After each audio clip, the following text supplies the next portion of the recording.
Yo tout le monde, ici l'aventurier des Backrooms, et aujourd'hui on va parler d'une entité française, les chuchoteurs. C'est parti.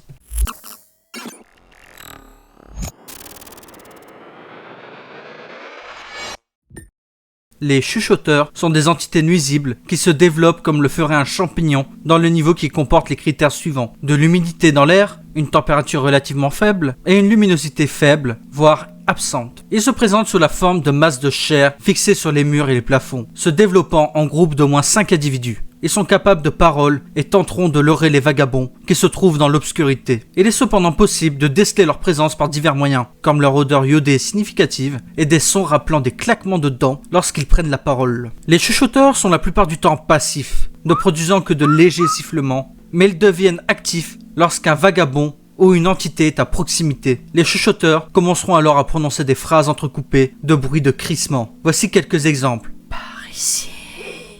Non, pas par là. Non, par là.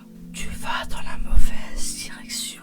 Ils ne sont pas hostiles envers les vagabonds, car ils sont en réalité très craintifs et très sensibles aux sources de lumière. Lorsqu'une source pointe directement un individu, celui-ci réagira de manière violente en rétractant sa tête dans son thorax. Il poussera alors un cri strident, suivi d'une éjection de résine en direction du visage de la personne l'ayant éclairé. La dite résine est de couleur verdâtre et se durcit au contact de l'air jusqu'à devenir totalement solide. Ce qui peut, si elle se pose sur le visage du vagabond, dans le cas où il ne porte pas de protection, entraver ses voies respiratoires, endommager ses globes oculaires et dans les cas les plus extrêmes, entraîner sa mort. L'apparence des chuchoteurs rappelle fortement celle des balanes, un petit crustacé marin appartenant à la classe des cirripèdes. Leur corps est en forme de demi-sphère et est composé d'un tissu charnu blanchâtre, dont les veines sont apparentes.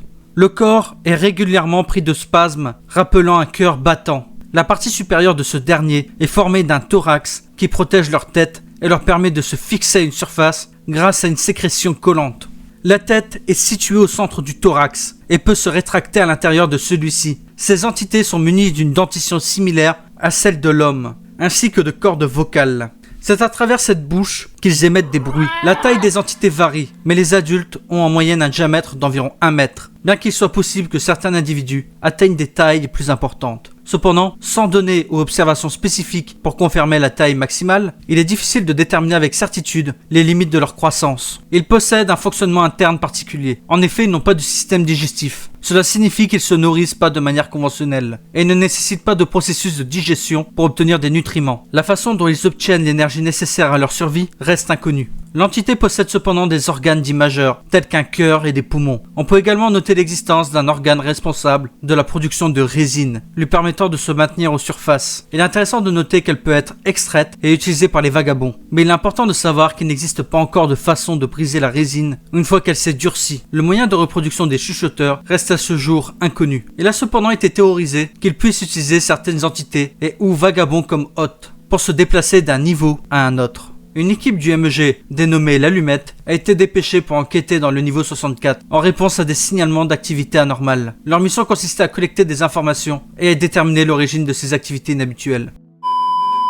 10 minutes après le début de l'enregistrement, le groupe arrive dans le niveau 64 et commence l'expédition. À 1h05, ils font leur première pause. À 1h40, ils rencontrent un vagabond.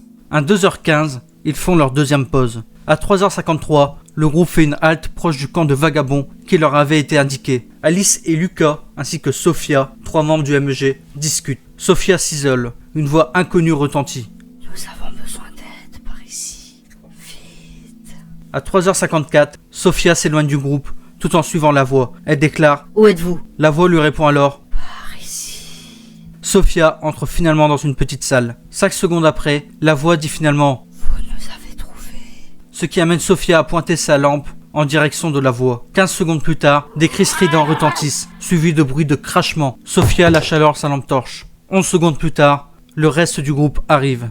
5 secondes plus tard, Sophia s'écroule au sol, tentant désespérément de prendre une inspiration sans succès. 3 secondes plus tard, Lucas hurle à la vue de la masse de chair recouvrant les murs et le plafond. Il traîne ensuite le corps de Sophia hors de la zone. 6 secondes plus tard, l'enregistrement s'arrêta. À l'issue de cette expédition, Sophia Rodriguez n'a pas pu être sauvée. La zone concernée était temporairement bloquée, ce qui n'a cependant pas empêché le développement de d'autres chuchoteurs. Il a été prouvé que les chuchoteurs utilisent des vagabonds comme mode de transport. En effet, des masses de chair d'un diamètre de 3 mm ont été retrouvés sur des vêtements, ainsi que sur l'équipement d'un vagabond revenant du niveau 64. La présence de notre entité a été rapportée dans le niveau 45 FR, ainsi que dans le niveau 6. Des mesures pour limiter la prolifération de ces entités doivent encore être discutées. Si vous croisez cette entité, ce qu'il faut faire, c'est porter un masque contre la sécrétion de résine. Il faut rester attentif à son environnement, une autre entité pourrait avoir été attirée. Ce qu'il ne faut pas faire, c'est tenter de toucher l'entité sans protection, ou de le pointer directement avec votre lampe.